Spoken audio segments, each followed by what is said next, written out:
Hi guys, welcome back.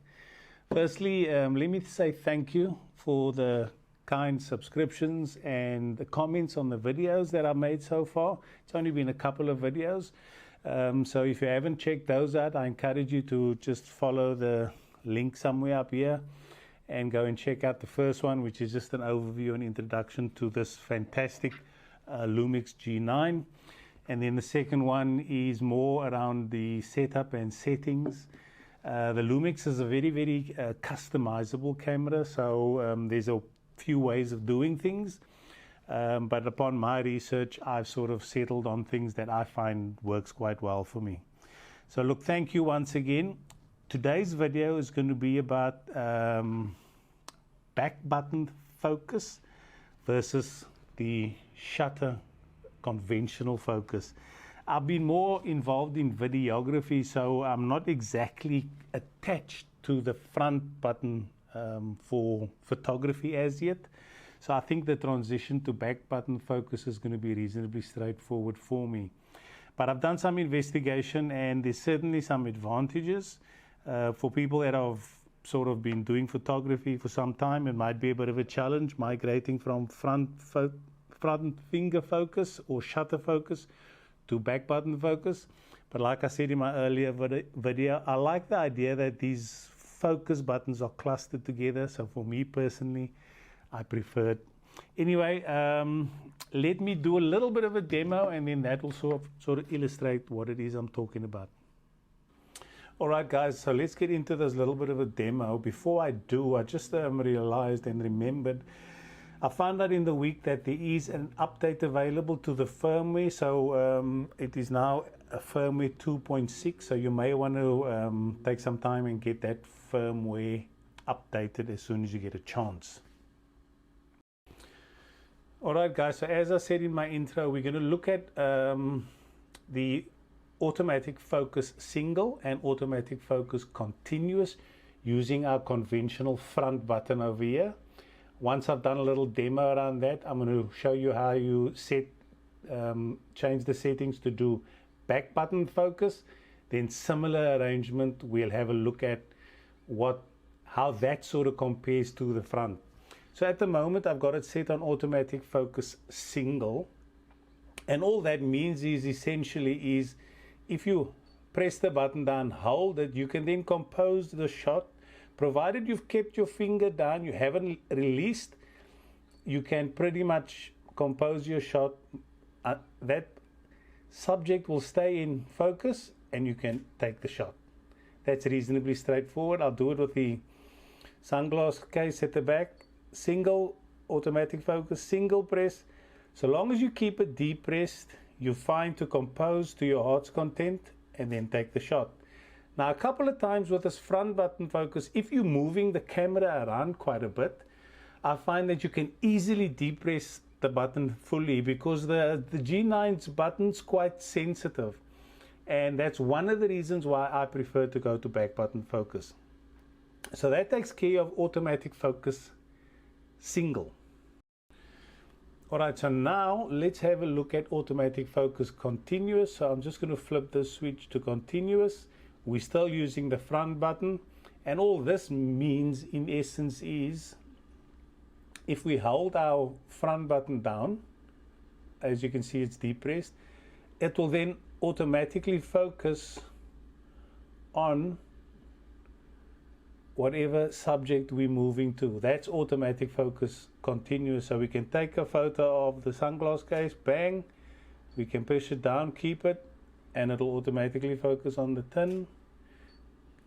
Hold it down again and it'll automatically focus on the case in front. Alright, just make sure that's nice and in focus. That might be a bit close, but that's automatic focus continuous. Reasonably straightforward.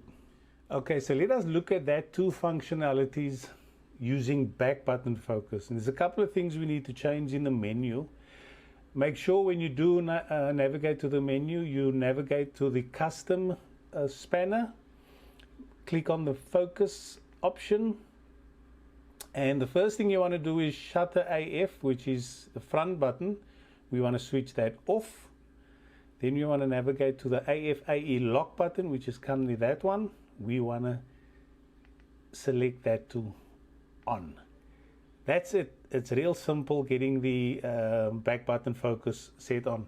So now let's look at automatic focus single, like we did with the front button, but this time using the back button. So what we did was we clicked and we held right on the front, and we composed our shot and we took the photo. Now this is what I like about back button focus. I can hold that button all day long. I don't feel like in the front I've got to be very careful, and I'm sort of mindful that I might press too hard. With the back button, if you lock it on there, you can easily just shoot now to your heart's content. I find the back finger controlling the focus and the front controlling the shooting just makes a lot more sense for me. A lot of people think that back button focus is just about separating the focus from the front shutter button. Yes, that is true, but there's a little more to it than that. So once again, hold the button down as you would with automatic focus single, right? Hold the button down as you would and take your shot. Reasonably straightforward on back button focus as well. So now using back button focus, let's look at automatic focus continuous, right? This is another huge benefit. On our dial at the back here, we don't have to flip between automatic focus single and automatic focus continuous.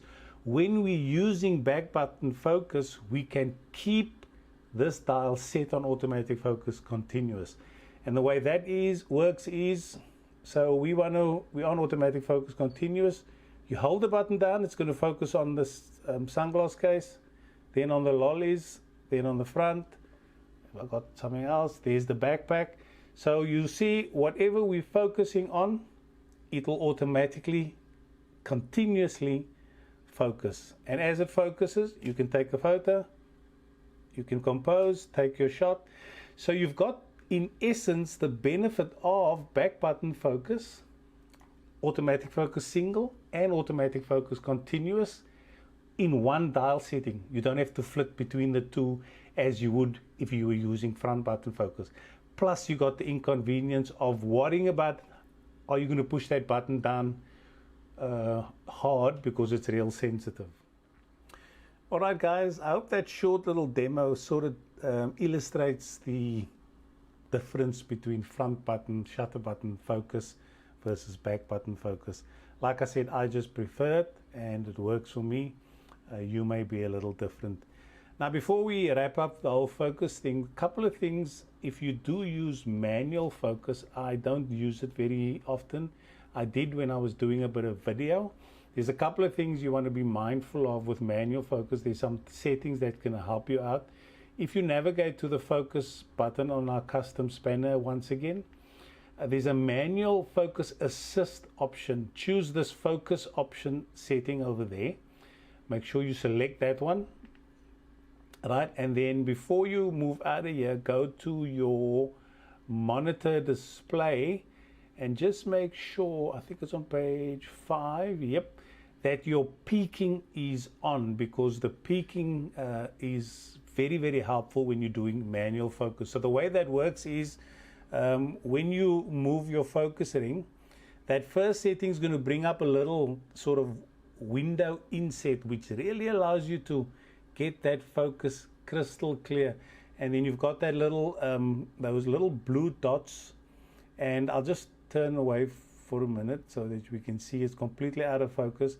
But as you start venturing closer into focus, what happens with peaking is you're going to start seeing these little blue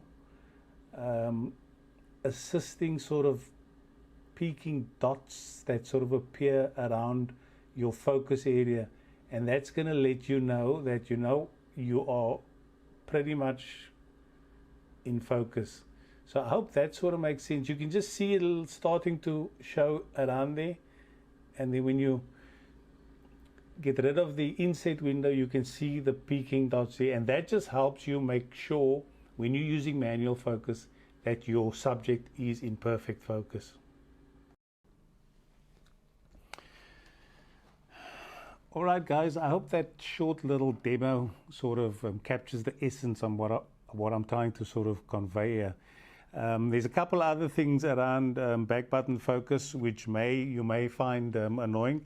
If you are shooting vertical shots, it makes sense to keep the camera this way, you know, and then that way you've got your hand up here and you can easily get your thumb onto the back button and take your shot that way quite easily. Other than that, I don't think there's a huge amount of disadvantage with back button focus. Like I said, I find it real handy. So yeah, look guys, thank you very, very much. I don't want to keep this video going for too long. Please comment if you found this video useful. Hit the old thumbs up. Subscribe if you've just joined us for the first time. Please watch those other videos like I mentioned earlier, and hit the old subscribe button, and we will no doubt catch up in the next one. Over and out. Thank you. Bye bye.